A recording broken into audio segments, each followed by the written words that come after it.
Καλώς ήρθατε λοιπόν στην ομιλία της κυρίας Kellie McBride, η οποία μας κάνει την τιμή να μας επισκέπτεται μαζί με τον κύριο Κουτσοπόλο που έδωσε νωρίτερα μια ομιλία. Και εδώ τώρα θα γίνει μια παρουσίαση η οποία ενδιαφέρει όλους τους φοιτητές μας, γιατί δεχόμαστε τις ίδιες ερωτήσεις κάθε χρόνο. Ποια είναι η διαδικασία για τις αιτήσεις για μεταπτυχιακά στην Αμερική και ούτω καθεξής. Και θα δούμε και κάποια στοιχεία για το University of Bachelors συγκεκριμένα, για τα μεταπτυχιακά προγράμματα και σίγουρα θα έχει ενδιαφέρον για όλους σας η παρουσίαση. So it is our pleasure to welcome you to the Technical University of Crete. Kellie McBride is the Assistant Director for Graduate Studies at the University of Buffalo. At the School of Engineering and Applied Science at the University of Buffalo, the State University of New York. And she is visiting us along with Professor Kuchonipolas, who gave the research talk earlier today. This presentation will be about graduate school, things to consider before and when applying, and includes also a presentation of the graduate programs at the University of Buffalo, so that if you're interested to apply, make sure you follow whatever Kellie is about to say, because most likely she will be the first person to review your application, I suppose. So before starting the presentation, I should say that Kellie has a bachelor's degree in psychology with neuroscience focus, right, from the Western New England University, and she also has a master's degree in college student personnel, in particular higher education administration. So she's a real professional on the subject, and we're glad you're here. And she has worked for 3 years now at the University of Buffalo, and before that she worked at the different universities in Massachusetts and Tennessee. So welcome to the Technical University of Crete. And you don't like the... I won't walk. All right, so thank you very much. Yes. The floor is yours. Hello. How's everyone today? Good? Okay. I know no Greek. So no.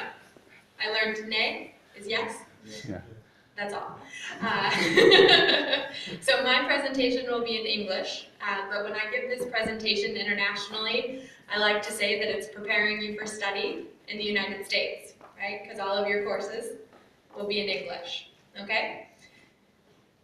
So today we'll talk about why to consider going to graduate school, which degree, so the Master of Science and then also the Doctor of Philosophy. I'll talk a little bit about both. What to consider when finding the right fit. So not just the name of the university, but also the other things that the university has to offer.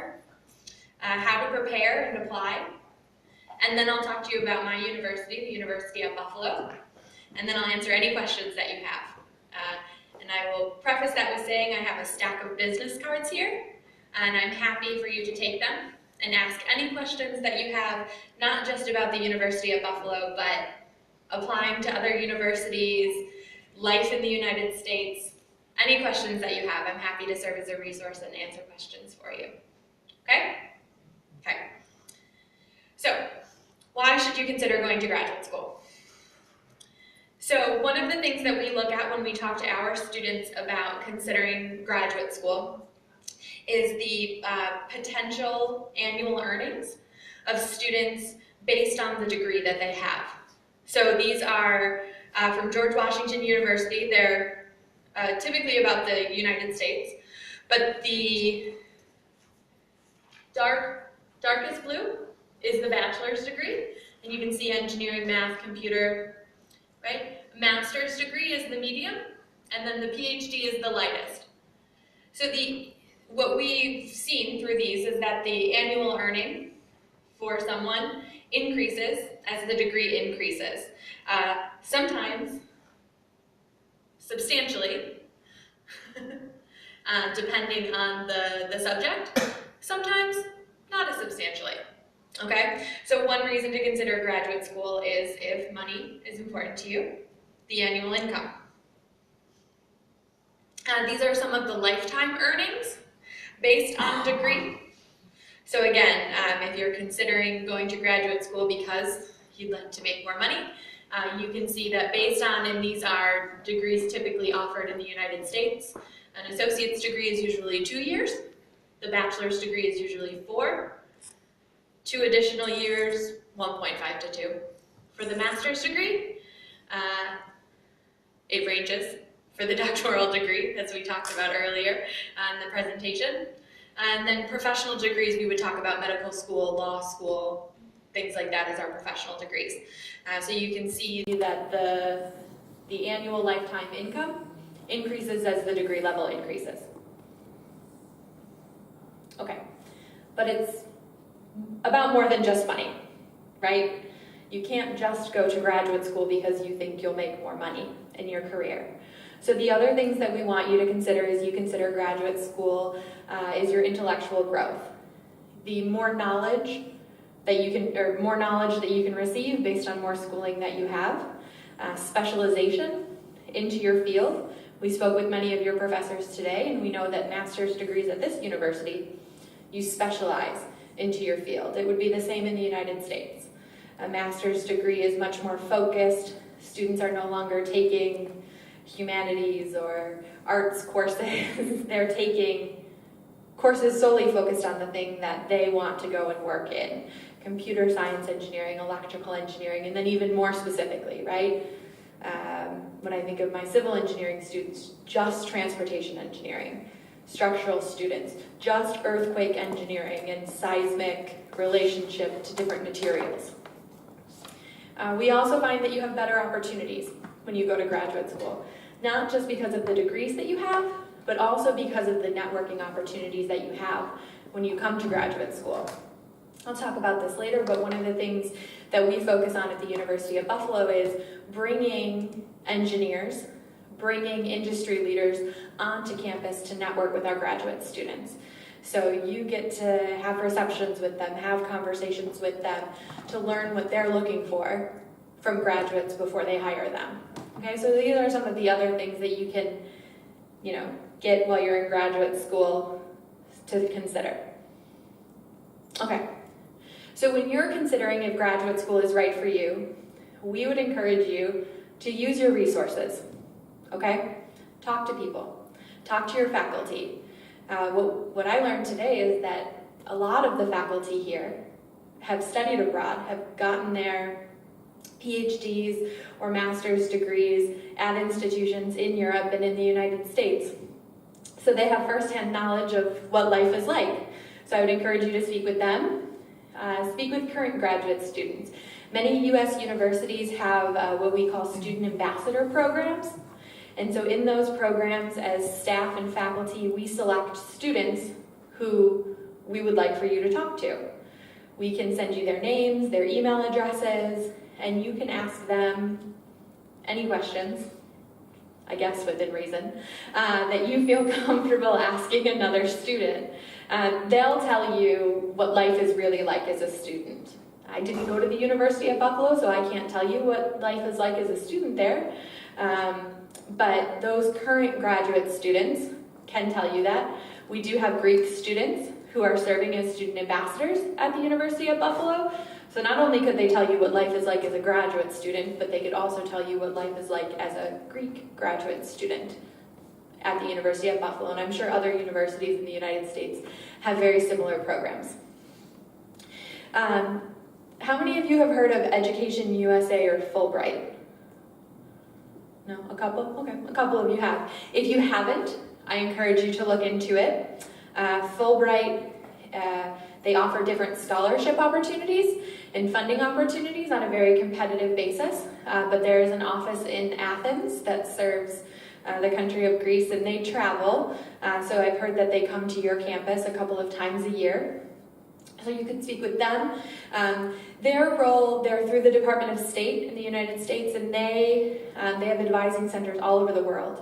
And their role is to talk to students across the world about studying in the United States, about a variety of programs that we have in the United States, and so they would be a great resource for you if you're considering it. And they have knowledge about universities across the country.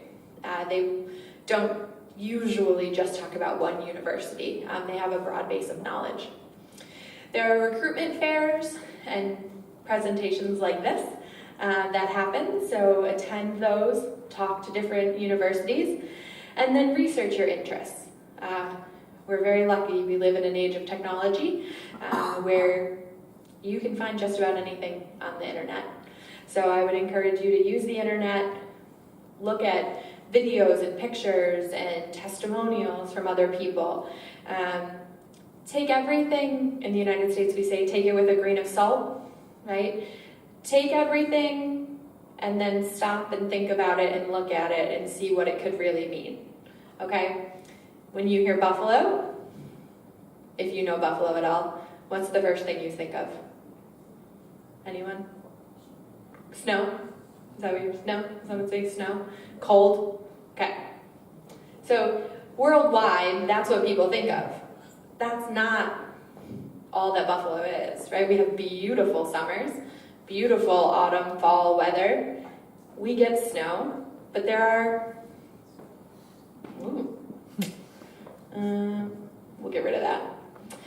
But there are other cities in the United States that get much more snow than we do. I think last winter Boston, Massachusetts had more snow than we did. So when you research things on the web and you read the news, make sure that you step back and you look at multiple sources. Same thing when you're thinking about universities. Make sure you look at them from multiple perspectives, okay? Okay, so choosing the right degree. So I'm sure many of you know this, but if you're comparing the two different degrees, the master's degree and the doctoral degree, there's a number of different reasons to consider coming for the master's degree before the doctoral degree. I know that you have your 5-year degree. Most of our faculty would look at that 5-year degree as a master's, so you would be very competitive for admission into most doctoral programs. But if maybe your grades aren't strongest, or if you're very career-oriented, you don't want to do research, you want to take courses instead, consider the master's degree. If you're very research-focused, if you know that you want to be a professor, you want to go into academia, you want to make a strong impact on your field, consider the doctoral degree, okay? Also time, if you know you only want to be in school for another year, don't consider the doctoral degree. It will take longer than 1 year. Okay, so now choosing the right university. So once you have decided that graduate school is for you, we're good. Once you have decided that graduate school is for you, you've decided which degree you'd like to seek, you have to choose the right university. Again, you have to do your research.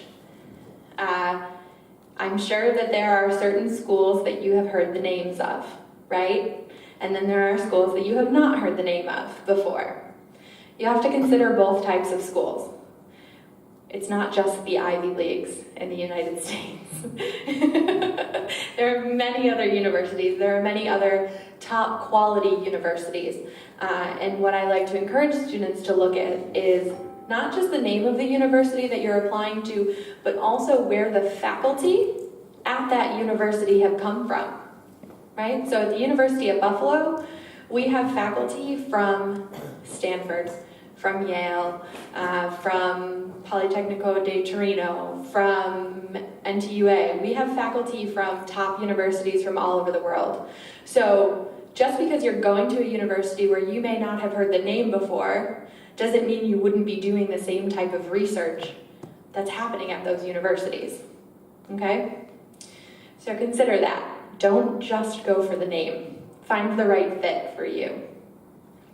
So things to look at when you're considering those programs. The theoretical versus the applied. Are you more interested in theory, or are you more interested in hands-on applied research, working in laboratories? Programs will be very different. Do you want to do research and write a thesis for your master's degree? If you go to a university that only offers all course and exam-based, you probably wouldn't be doing research. So those are all things you want to consider before you go. You should also consider the credit hours that apply towards a program. If you're going for a doctoral program, are you required to take 2, 3, 10 courses before you can do research? Or can you go directly into doing research? So you have to consider what's more important to you, and then really look at the program to ensure that it's the right fit for you. Size of the program. Are you okay with working in a laboratory that has 20 other PhD students? Or do you want to work with 5 other PhD students, right? The environment, not just the weather or the city, but also the environment that you find on the campus. What resources are there for you? Career services. What do the library services look like? What does the international student services look like, right? Because if you come to a university where there aren't any resources for you, no career services, no staff members who are assisting with professional development or industry connections, those might be things that are very important to you. So make sure you find out those things before you decide to go to a university. Also, your research interests. Looking for a graduate program, you should be looking at the faculty, at the research that they're doing, and ensuring that in some way you're interested in it, right? The commitment to go into a PhD with a faculty member is a large commitment. Sometimes we say it's like a marriage. They can be good, they can be bad. So you're making a commitment to that faculty member, the faculty member is making a commitment to you. If you have no interest in the research that that faculty member is doing, can you see yourself spending 5 years with that faculty member and writing a dissertation and making a contribution to the field in that area? Because most faculty, while they'll entertain slight diversions from their research, right, you're not going to walk into a transportation engineering program and say, well, I would like to do research on this biomedical device for implantation into the body. No. The faculty member is going to say, I do transportation engineering. So that's what your PhD will be on. Those were 2 very different examples, but it can still be the same in a specialized field. They can widely vary. So make sure that you really find a faculty member that you're interested in working with in a research area that you're interested in spending quite a bit of your time with. And then outside the class experience. We think it's important, and a lot of US institutions think it's important, for students to get out of their laboratories, to get out of the classroom. You have to be a well-rounded student, right? You need other experiences. You need to know other things. So look for the types of opportunities that are available to you at those universities. Are there professional development programs? Are there clubs or organizations that you'd be interested in joining? Are you an athlete? Do you like to play sports to relieve your stress and spend time outside of the classroom? Look at the intramural programs. Ensure that the university that you're going to has options for you outside of the laboratory that you'll be working in, okay? And then some of the other things to do your research on, like I said, rankings range. When I look at one of our programs, we're ranked 16th in the world on one scale, 65th for the same program on another scale in the university, and then 150th on another scale in the world. Same program, right? I want you to know about the number 16 ranking. But what you need to understand is that rankings can be very subjective. They're going to rank universities on the pieces that they want to rank universities on. So if you're going to use rankings, which we would encourage you to use many other things when you're looking at a university, know what you're looking at the ranking for. Are they ranking just research? Are they ranking student experience? Are they ranking the curriculum? Or are they ranking the intramural sports teams? Right? What are they ranking? What are they telling you that computer science department is good at? Okay? So make sure that you do your research on those rankings. Okay. So choosing the schools to apply to, like I talked about there, you've got to decide many times in the US, you can apply to different departments, but within a department, you have to make the selection of which degree you're going to apply to. So at my university, you have to decide between the PhD and the master's degree at the time of application. Now, if you apply to the PhD, but the professors maybe think you need a little bit more time, they may admit you to the master's degree, but you could later move into the PhD. Same if you say, I don't think I'm quite ready for a PhD, I'm going to apply to the master's degree. Look into whether or not that school has a simpler application process or what their application process is for students to move into the PhD. Okay? Obviously, you want to look at the quality of the program. You want to look at the courses that are offered. You want to look at the research that's being done. And if you can find it, the research expenditures.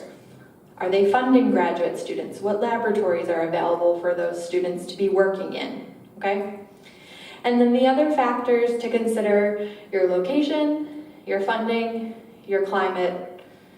If I tell you to consider climate, you're not going to consider New York, but and then the culture.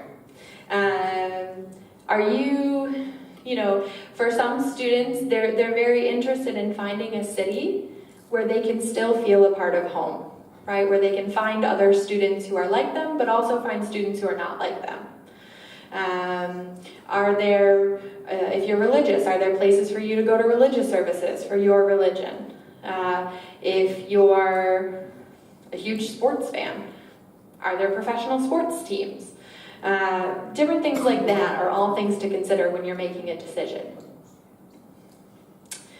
As you consider funding and cost of living, you should look into, before you even make the decision, the costs, okay? So when you look at the cost of an apartment comparatively in different cities, you can see Buffalo, New York there on an average monthly rent price, $754. Now we did not do this data we're citing here, who did this. So I'm not sure exactly what type of apartment they're talking about, but I know that they're talking about the same across them. $754, I would assume in Buffalo that person is probably living alone in their own apartment, because if you wanted to share a 2-bedroom apartment, you could probably pay much less than that in Buffalo, okay? Also, if you consider California, you could probably pay a lot more than that in certain areas. So make sure you consider where you would want to live, what type of apartment you would want to live in or house you would want to live in. Are you someone who needs certain amenities? Do you want a pool? Do you want to have a car? So do you need parking? Do you want to share a space? Do you not want to share a space? Do you need your own bathroom? Right? They sound like little things, but they're actually big things that will affect your level of stress and your enjoyment of your time in a new place. So make sure that you actually look into those things before you just say, nah, I'll live wherever when the time comes. Okay, so a little bit about Buffalo. As you're considering climate, right? You have to look at all of the seasons, right? So a lot of places in the United States, and here too, the climate changes. drastically changes. But then you also have to consider some of the things that are not everyday occurrences, right? So hurricanes, tornadoes, wildfires. That you know, I see people laughing and things like that. Yes, they happen rarely, but they happen. I went to the University of Tennessee for my master's degree in Knoxville, Tennessee. I will be honest with you, I chose it based on funding and the job opportunity that I was provided when I was going to get my master's degree. I did not know that University of Tennessee in Tennessee had tornadoes. I am from Buffalo, New York. We do not have tornadoes in Buffalo, New York. And so my first April in Knoxville, Tennessee, I experienced, a softball-sized hail, and a tornado. My car was destroyed. My windshield was completely broken. And then I don't know if you have golf courses here, but driving ranges where you can just go and hit golf balls, and sometimes they have a car parked on the golf range, so it's fun to hit the car. And then you see the car looks like it has thousands of little dents on it. I like to say my car looked like it had been parked on a driving range for a little while. Okay, I did not do my research before I went. I still very much enjoyed my time. Those 3 times that happened when I was at the University of Tennessee did not change my mind about loving my time there. But it's something I wish I had been prepared for. So I encourage you to just be prepared and know what the weather and climate might be like where you decide to go. This is just one resource that you can use as you're considering this. My boss found this. What this website does is it allows you to compare 2 cities, okay? And you can tell it how much your income is or how much money you have, and then it will break down the price to buy a house, the price to rent an apartment. I think it even goes, it's a much longer list. It obviously wouldn't fit, but all the way down to how much a carton of milk costs. How much does 6 eggs cost? So you can really compare the cost to live in different cities, because if I offer you a fully funded PhD, take tuition out of the equation, right? Because if you're fully funded, someone else is paying for your tuition, so you don't need to worry about that. So if I say at the University of Buffalo for 12 months that I'll pay you $25,000, 25,000 US dollars, okay, is actually the annual salary for many of our PhD students. And then another university in New York City tells you that they will also pay you 25,000 US dollars, right? We've taken tuition out of the equation. That $25,000 is going to look very different in those 2 places. So one of the things we hear from students a lot is, well, I got the same funding from your university and another university. I chose to go to the other university. Okay, I hope you considered other things when you made that decision, because that $25,000 is not going to do a whole lot in New York City, right? So it's probably the same here in Greece. Is your money different in Athens than it is in Thessaloniki, than it is on Crete? No? Or is it the same? It's different, okay? An apartment costs different. Food costs different. Gas costs different. In the United States, taxes are very different. So these are all things to consider, because just putting the same amount of money next to each other from 2 universities is not the same, okay? Okay, how to apply. I'm going to talk very generally about how to apply. Know that every university is very different, okay? The cost to apply could be different. The things they're asking you for could be very different. So even if I tell you these are the parts of an application, still pay attention to the application for the school that you're applying to, and then don't, because if you email me and say, Kelly, you didn't tell me that I was going to need, I don't know, this test. Not at the University of Buffalo, but at NYU, maybe you did, right? So I do this with a caveat of, this is general. Please ensure that you look very closely at the university that you're applying to. So things to do now.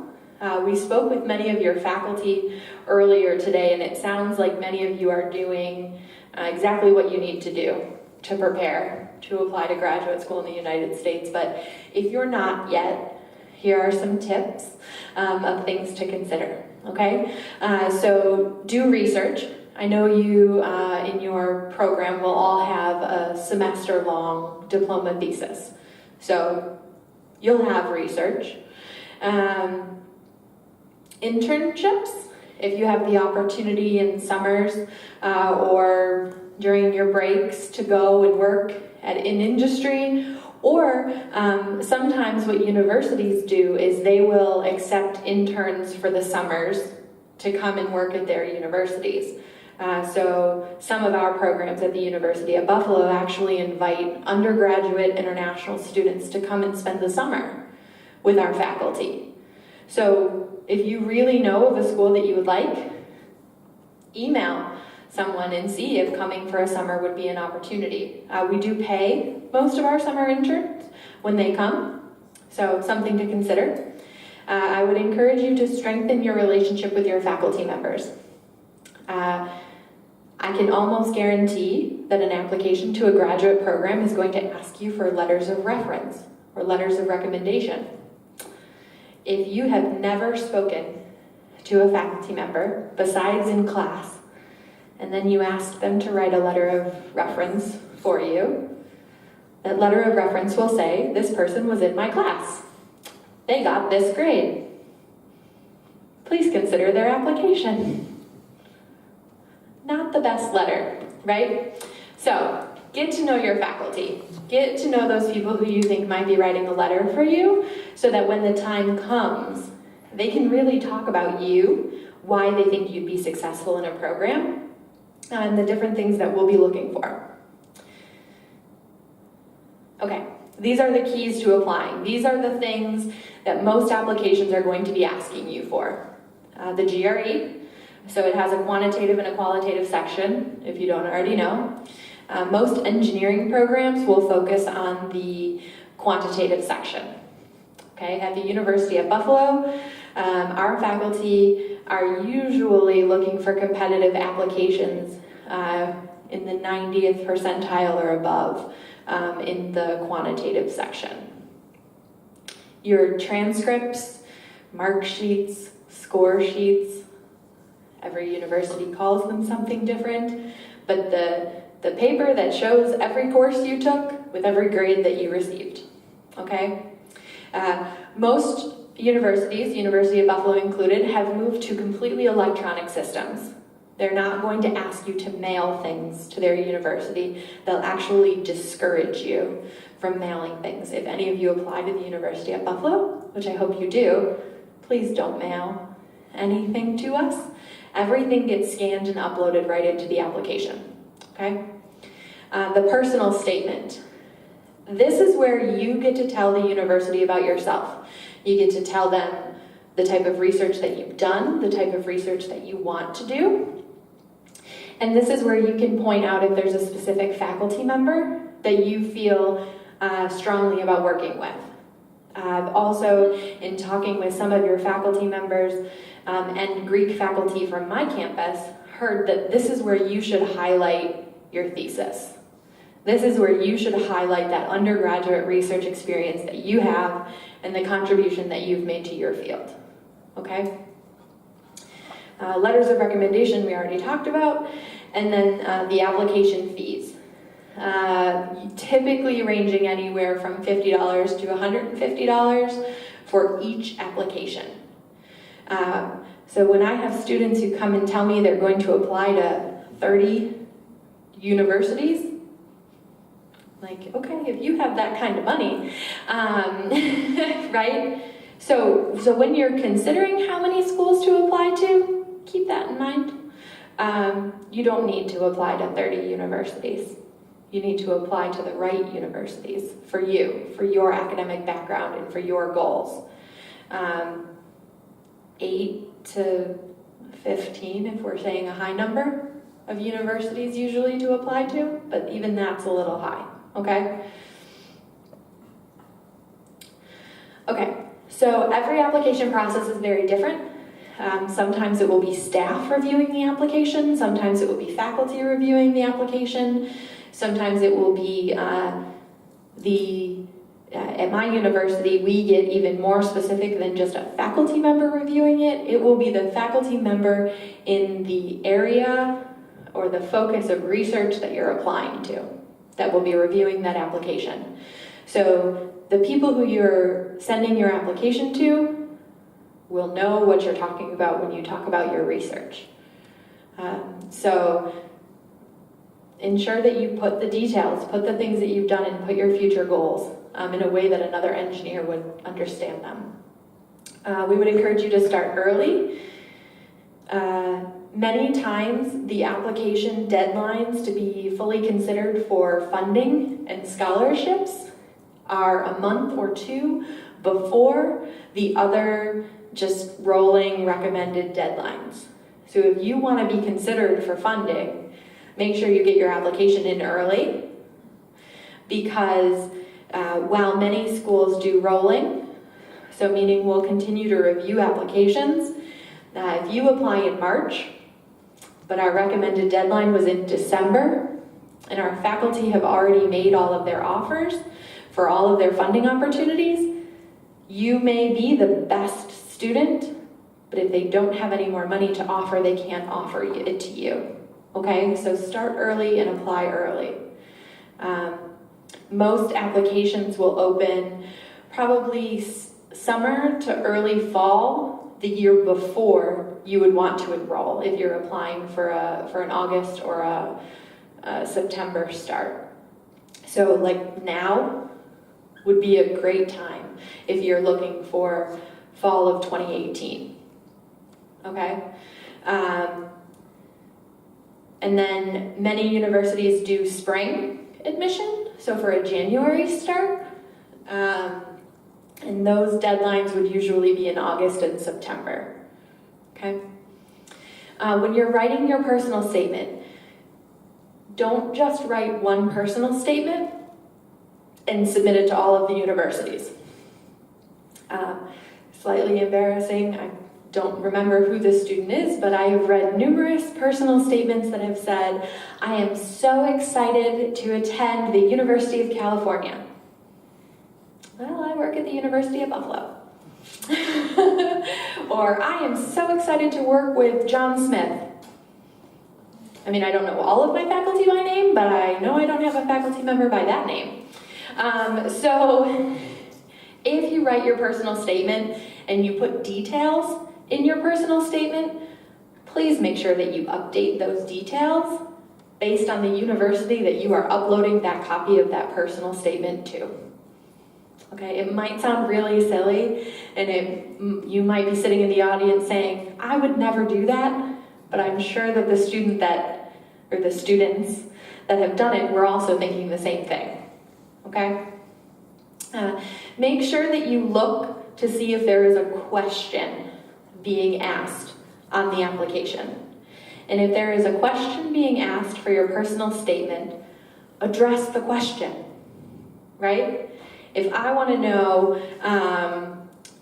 what you'll do with your graduate degree, then tell me what you want to do with your graduate degree, not the whole time telling me about where you grew up and your best friend when you were growing up and how they inspired you to go to graduate school, right?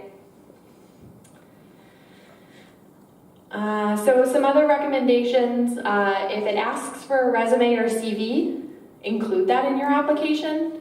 If it's an optional thing to include, but you know that you have strong points on your resume or CV, include it. If it's optional and you don't think your resume or CV is very strong, Either talk to someone to have it reviewed and update it before you upload it. And if it's optional and you don't have time to update it, don't include it.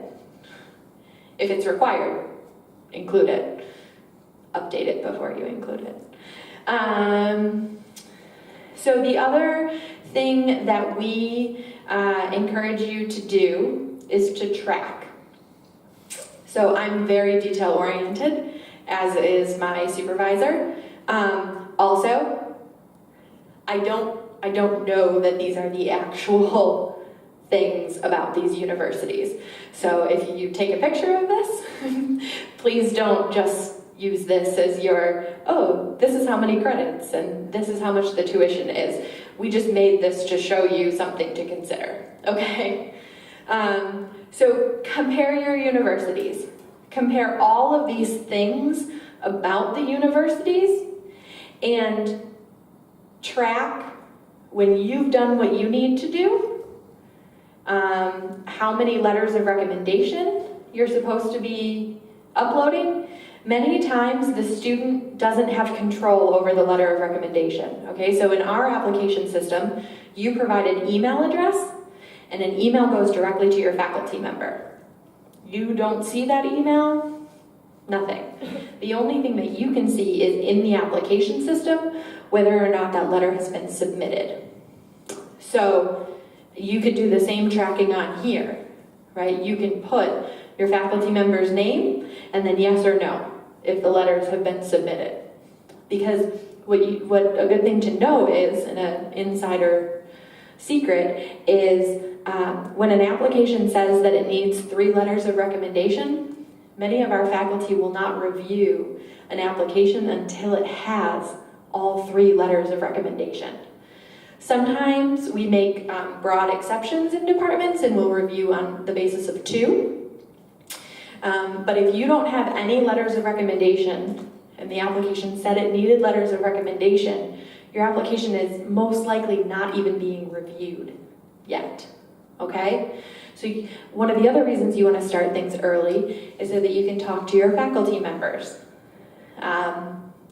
If all 20 of you are asking the same faculty member to write your letters of recommendation, and you all go to that faculty member 1 week before the deadline, that's a lot of letters to write in 1 week, right? And then the quality of the letter you're going to get won't be the same quality if you asked them 3 months in advance, okay?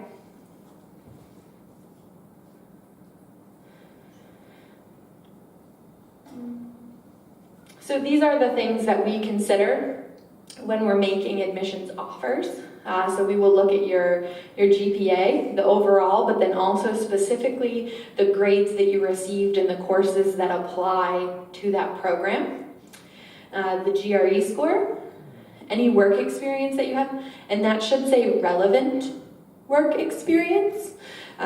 Your work as a barista at Starbucks, maybe not as strongly considered as your work as an intern at Google, right? And you would expect that, right? Your letters of recommendation, your personal statement, and then this is the big one that can be very hard for some students, is program capacity. You may be an extremely strong, extremely prepared, perfect student. But if we have 5 of those perfect students who have applied to our program and we only have 3 spaces, 2 of those perfect students are going to be told that we did not have space in our programs for them. Don't take that as a negative towards the work that you've done, the experiences that you have, and don't let that put you down, right? That program missed out on you, okay? And some other program is going to be very glad that they have you as a student. So many times if you're not offered admission, it's not because they didn't want to, it's because of program capacity, okay? For some students, it's because they just weren't ready. For some, it's we just didn't have the space. Make sure you read your offers very carefully. Sometimes the offer of admission and the offer of funded are included in one letter, and you just read, "Congratulations, you've been admitted to the University of Buffalo in the Department of Computer Science for a Doctor of Philosophy." You got admitted. And then you email someone and you say, "Did I get funding?" And we write back and say, "Please read paragraph 3 of your offer of admission." Okay? Read your whole letter.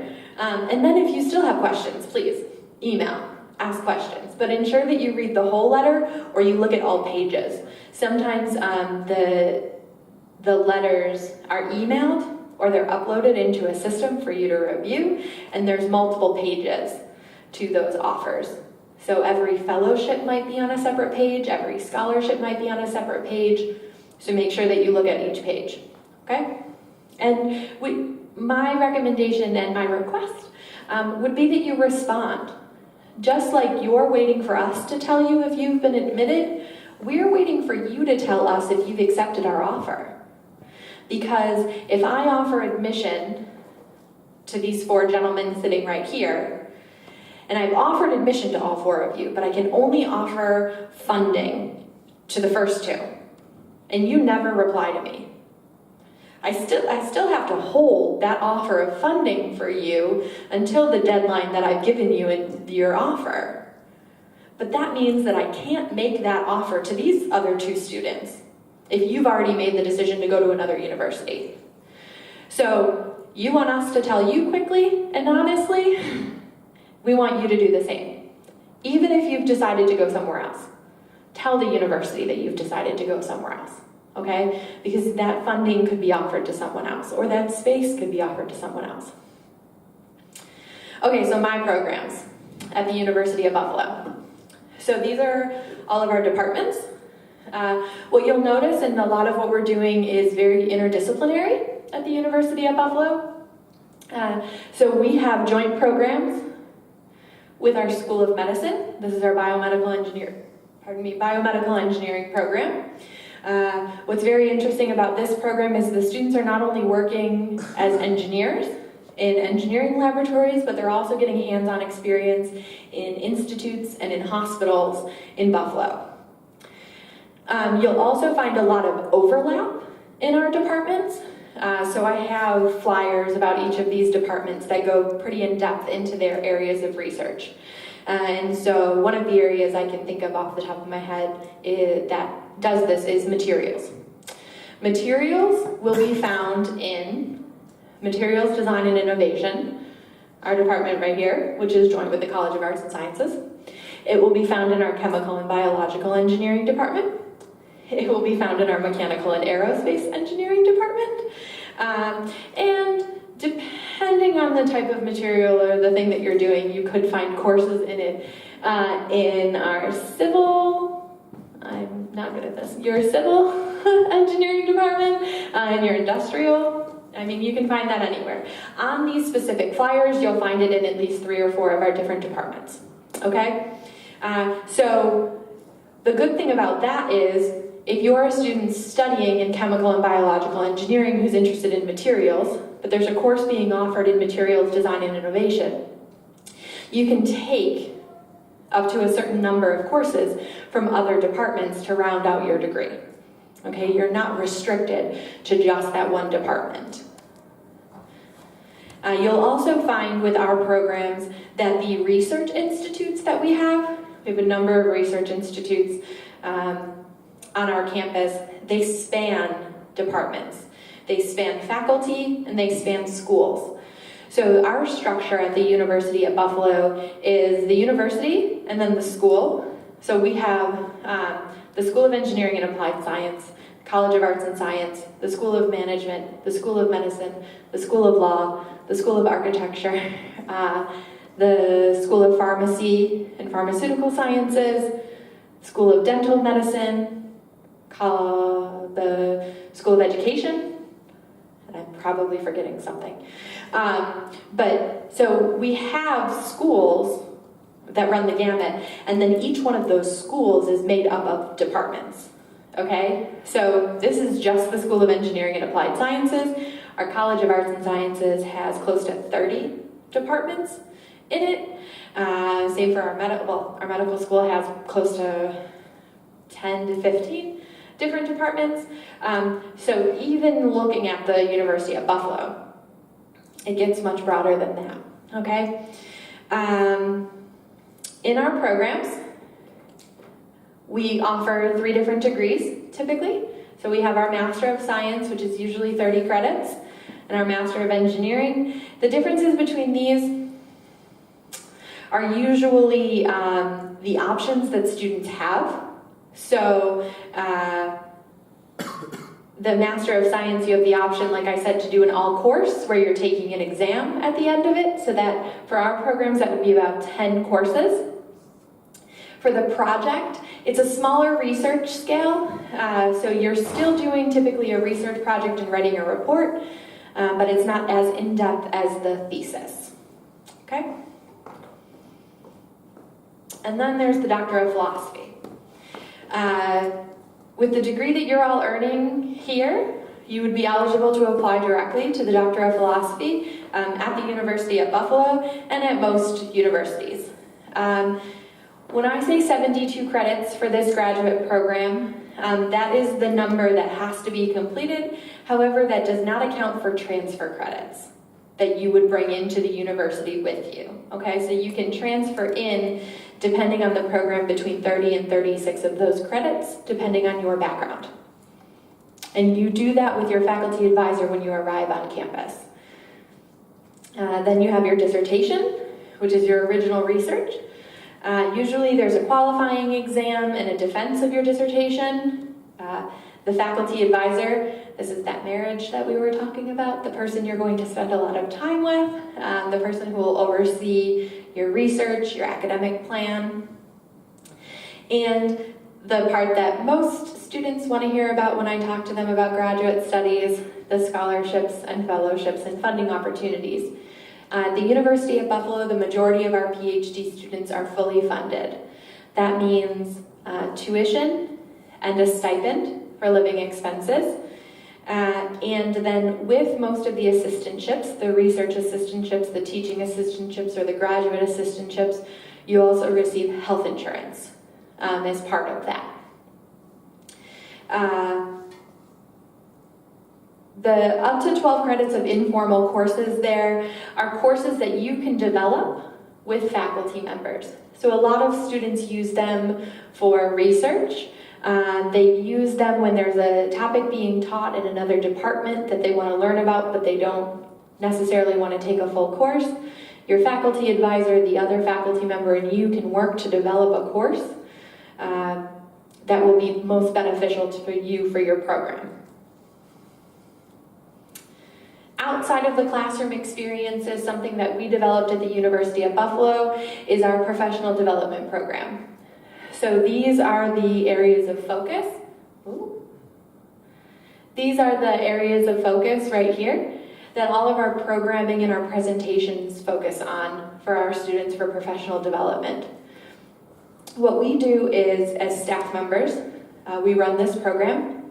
We work with our Dean's Advisory Council, which is about 30 members of industry, academia, at all different levels, CEOs, CIOs, CFOs, and then engineers, who help us determine what they think that entry-level employees or new employees are lacking and what they would like them to have before they graduate with their graduate degree.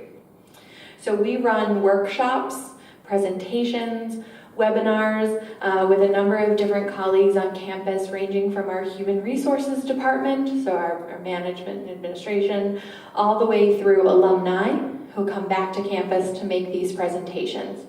We review resumes for students. Our large scale event is our networking conference, which happens every fall. It happened October 5th. We had about 30 different companies represented. There was panels, presentations, and then about an hour and a half networking session where they just stood in an atrium around tables and talked about what they do at their companies, what students could do in jobs at their companies, and we have had students who have received job offers based on the conversations they have had at that networking conference. So if you come to the University of Buffalo, please take advantage of this program. It's very important, it's very beneficial for students. So this is our website. That's our general email. I also have my email here, my business card here.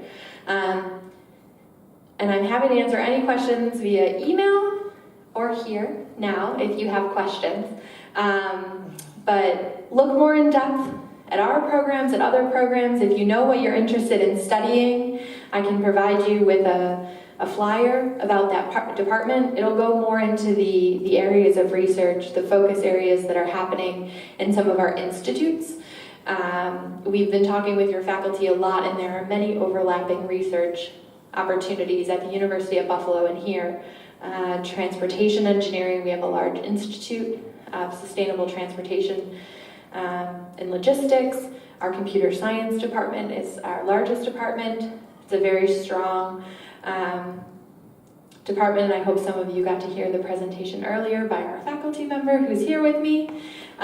You also have at least one alumni of the University of Buffalo who's a faculty member here.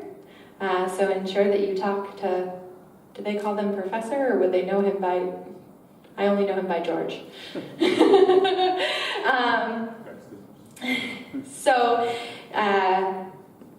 What I like to say about the University of Buffalo is, if there's something that you're interested in, you will probably find it at our university, okay? So large research expenditures, lots of money going into research, and very innovative, state-of-the-art communities and shared instrumentation laboratories on our campus. So I hope that many of you get to come and see it someday.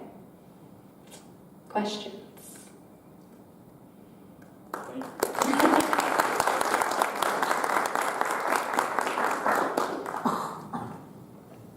Any questions? If you want to ask something, ask for the microphone first, So that we can hear you. Okay.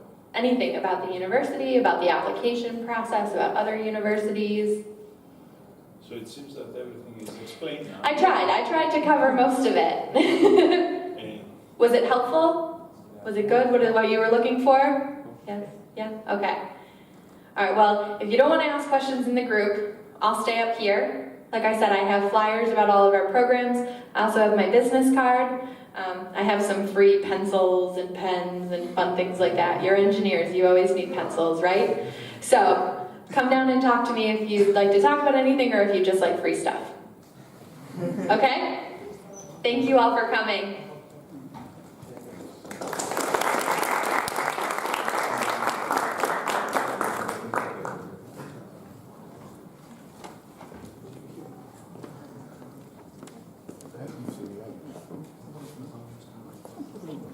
what else about it?